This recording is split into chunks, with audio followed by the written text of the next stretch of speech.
সালাম আলাইকুম। আপনি কি জহির বলছেন?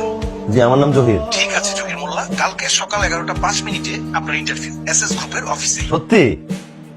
আচ্ছা ঠিক আছে, আমি সময় মতো উপস্থিত থাকবো। মিস করবেন না কিন্তু। জি অবশ্যই স্যার, জি থ্যাংক ইউ। আরে ভাগ্য তো ভালোই, আইতে না আইতেই চাকরির পর। আর আব্বা কোথায়? আপনাদেরই বাজার। কাকা বললো বাজার করে যেন বাসায় পৌঁছে দিই, তাই আমি নিজ হাতে পৌঁছে দিতাম। মানে আপনি এক গ্লাস শরবত খেয়েছেন, আসেন ভেতরে আসেন। Thank you. বিসমিল্লাহ। এনেন ধরেন, এটা আজকে থেকে আপনার। আমার? হ্যাঁ আপনার, কারণ আপনি বলেছিলেন না আপনার একটা শার্ট আর একটা প্যান্ট আছে, আজকে থেকে আপনার দুটো শার্ট আর দুটো প্যান্ট আছে। থ্যাঙ্কস। ছেলেদেরকে কিন্তু মন খারাপ করলে একদম ভালো লাগে না, হাসতে হয়। জহিরের মেসের ওই সিটের 700 টাকা ভাড়াটা না নিলে হয় না বাবা, ছেলেটা এত স্ট্রাগল করছে। আচ্ছা ঠিক আছে, আমি ম্যানেজারকে বলে দিই।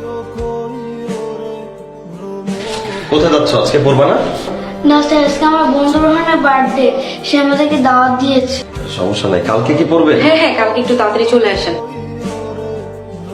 না ভাই, ক্ষুধার জ্বালায় ভাই আমার মাথা মতো আওলায় যেতেছে। মিয়া টাকা পয়সা কবরে লয়ে যাবেন? হ্যাঁ, খান নাই আপনি কিছু? নাই টাকা ভাই, কবরে যাবো কি? মানে না খেয়ে থেকে থেকে কি তুমি মরে যেতে চাও?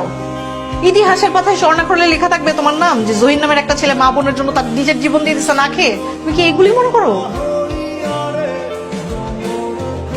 এবারে চাকরিটাও হলো না, খালি ইন্টারভিউ দিচ্ছি, চাকরি তো হচ্ছে না।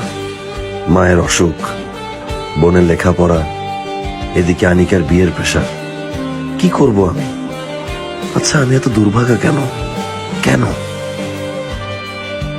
এ দেখো এটা কি, আজকে ওরা আমাকে পড়াই দিয়ে গেছে, বলছে 1 সপ্তাহের মধ্যে বিয়ে। চলো না আমরা পালাই যাই। কার সাথে পালাবা তুমি? এই বেকার ছেলের সাথে পালাবা? যার চাল নাই, চুলা নাই, খাবার কখন খাবে সেই নিশ্চয়তা নাই, তার সাথে পালা তুমি সুখে থাকবা? তুমি ওই ছেলেটাকে বিয়ে করে সত্যিই সুখে সংসার করতে পারবা? তুমি কি চাও? আমি ভালো থাকি, তাই তো? তুমি যদি ওকে বিয়ে করে সুখে থাকতে পারো, আমি তোমাকে কথা দিতেছি, আমি দূর থেকে দেখেও আমি ভালো থাকবো।